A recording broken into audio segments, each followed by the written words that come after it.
Students, कैसे हो आप सभी। आज मैं आपके यूट्यूब चैनल इजी बायोटीच पर लेके आई हूँ रिकम्बिनेंट डीएनए टेक्नोलॉजी का topic DNA ligase. DNA ligase was first discovered in 1967 by Gellert, Lehman, Richardson and हर्विट्ज।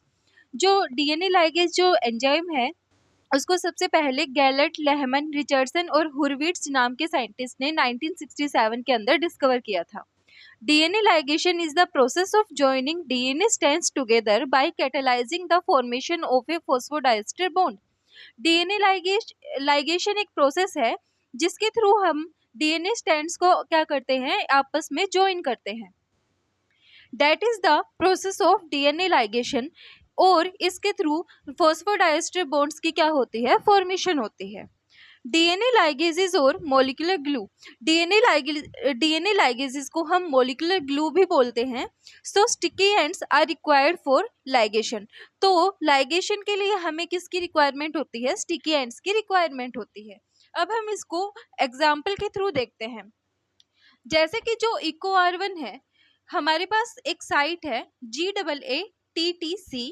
इसके जो अल्टरनेटिव जो साइट बनेगी G के नीचे C, TAG। तो जो इको R1 है वो एक स्पेसिफिक साइट से कट करता है। इको R1 जब स्पेसिफिक साइट से कट करेगा तो वो स्टिकी एंड्स को प्रोड्यूस करेगा। GAATTC, CTTAA और G। तब जो इको R1 ने कट किया तो उसने स्टिकी एंड्स क्या किए, प्रोड्यूस किए। DNA ligases bonds sticky ends cut with the same restriction enzymes. DNA ligases के केस में जो स्टिकी एंड्स बनते हैं उनको हम सेम रेस्ट्रिक्शन एंजाइम से ही क्या करते हैं, कट करते हैं। अब जो डीएनए लाइगेज एंजाइम है इन दो स्ट्रैंड्स को क्या कर देगा, by the help of phosphodiester bonds आपस में क्या कर देगा, एक दूसरे के साथ ज्वाइन कर देगा। DNA ligase joins two fragments each other. जो डीएनए लाइगेज है वो क्या कर देगा, इन दो फ्रैगमेंट्स को आपस के अंदर ज्वाइन कर देगा। After bonding formation of phosphodiester bonds occur between two fragments, that is called ligation. Sticky ends cut with different restriction enzyme will not bond together by why? Sticky ends को हम different restriction enzymes के साथ cut क्यों नहीं कर सकते? Because the boiling point sequence of the two sticky ends will be different and not match up।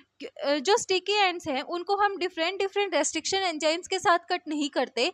DNA ligases के case में हम सेम रेस्ट्रिक्शन एंजाइम के साथ क्या करते हैं, कट करते हैं। तो वो क्यों करते हैं, क्योंकि जो बॉइलिंग पॉइंट सीक्वेंस है, boiling point sequence of the two sticky ends will be different and not match up. जो बॉइलिंग पॉइंट सीक्वेंस है दो स्टिकी एंड्स की, वो क्या होती है, डिफरेंट होती है और वो एक दूसरे के साथ क्या नहीं कर पाती, मैच नहीं कर पाती। तो जो स्टिकी एंड्स हैं उनको हम सेम रेस्ट्रिक्शन एंजाइम से क्या करते हैं, कट करते हैं।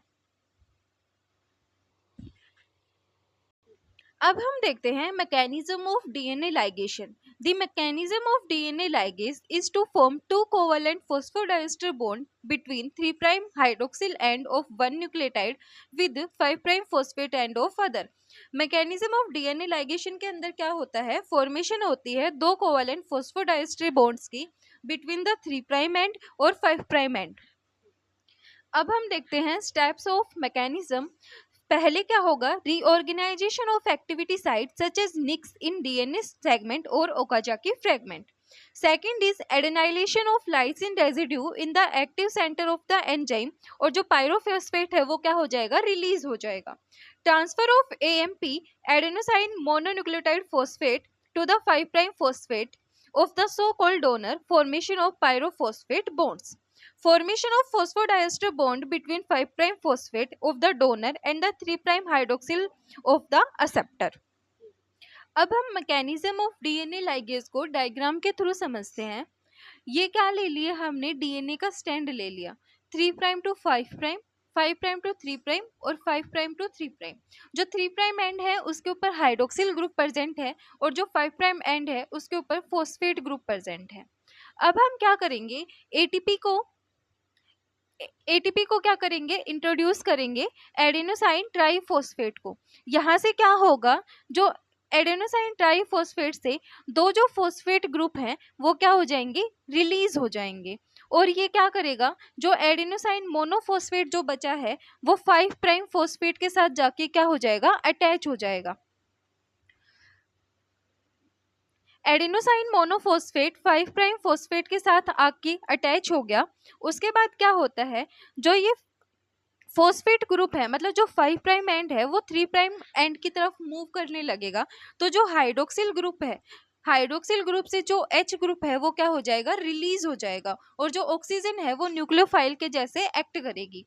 हाइड्रोक्सिल के साथ साथ जो एडेनोसाइन मोनोफॉस्फेट है वो भी क्या हो जाएगा, वहां से रिलीज हो जाएगी।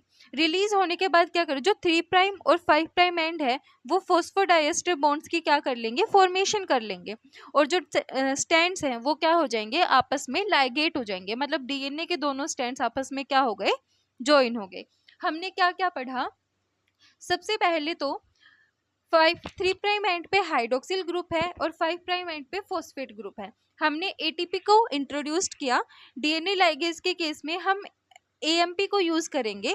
जो एएमपी है वो 5 प्राइम फॉस्फेट के साथ जाके क्या हो जाएगी, अटैच हो जाएगी, और जो एटीपी के जो 2 मॉलिक्यूल्स बचे हैं, मतलब जो 2 फॉस्फेट ग्रुप हैं वो पायरोफॉस्फेट की फॉर्म में क्या हो जाएंगे, रिलीज हो जाएंगे, और जो एडेनोसाइन मोनोफॉस्फेट है वो क्या हो गया, अटैच हो गया फॉस्फेट ग्रुप के साथ। उसके बाद क्या हुआ, जो एडेनोसाइन मोनोफॉस्फेट है वो फॉस्फेट मतलब 5 प्राइम एंड के साथ अटैच है। तो जो ये 5 प्राइम एंड है ये 3 प्राइम एंड के साइड क्या करेगा, मूव करना शुरू कर देगा। तो तब क्या होगा, जो हाइड्रोक्सिल ग्रुप का जो H है वो रिलीज हो जाएगा वहां से, और जो ऑक्सीजन है वो न्यूक्लियोफाइल के जैसे एक्ट करने लगेगी। एक्ट करेगी तो जो एडेनोसाइन जो एएमपी है, एडेनोसाइन मोनोफॉस्फेट, वो भी वहां से क्या हो जाएगी, रिलीज हो जाएगी, और ये दोनों मिलके क्या कर लेंगे, फॉस्फोडाइएस्टर बॉन्ड्स की फॉर्मेशन कर लेंगे। जब फॉस्फोडाइएस्टर बॉन्ड्स की फॉर्मेशन हो जाएगी तो जो डीएनए के दोनों स्ट्रैंड्स हैं वो क्या हो जाएंगे, आपस में लाइगेट हो जाएंगे, मतलब दोनों स्ट्रैंड्स क्या हो जाएंगे, ज्वाइन हो जाएंगे। अब हम देखते हैं examples of DNA ligase. E coli DNA ligase और T4 डीएनए लाइगेज, ये तो हम प्रोकैरियोट्स के केस में पढ़ेंगे। E coli DNA ligase in E coli use energy by cleaving NAD to create the phosphodiester bond. जो डीएनए लाइगेज इकोलाई के अंदर है वो क्या करेगा, NAD को क्लीव करेगा और एनर्जी को क्या कर लेगा, यूज कर लेगा to create the phosphodiester bond. T4 DNA ligase from bacteriophage T4, a bacteriophage that infects E. coli bacteria। जो T4 DNA ligase है वो कहाँ से आएगा, T4 बैक्टीरियोफाज से आएगा, और जो T4 बैक्टीरियोफाज है, मतलब जो बैक्टीरियोफाज है वो एक वायरस है जिसके अंदर एबिलिटी है बैक्टीरिया को इन्फेक्ट करने की। अब हम देखते हैं DNA ligase in eukaryotes. Eukaryotes के केस में डीएनए लाइगेज 1, 2, 3 और 4 प्रेजेंट होते हैं। सबसे पहले हम देखते हैं DNA ligase 1। It ligates the nascent DNA of the lagging strand. DNA ligase 2, a purification artefact resulting from proteolytic degradation of DNA ligase 3। ये क्या करता है, डीएनए लाइगेज 3 की प्रोटीलिटिक डिग्रेडेशन में हेल्प करता है। अब हम देखते हैं DNA ligase 3 that's help in sealing of DNA. ये डीएनए को सील करने में हेल्प करता है। DNA ligase 4, it catalyse the final step in the non homologous end joining DNA double standard break repair pathway.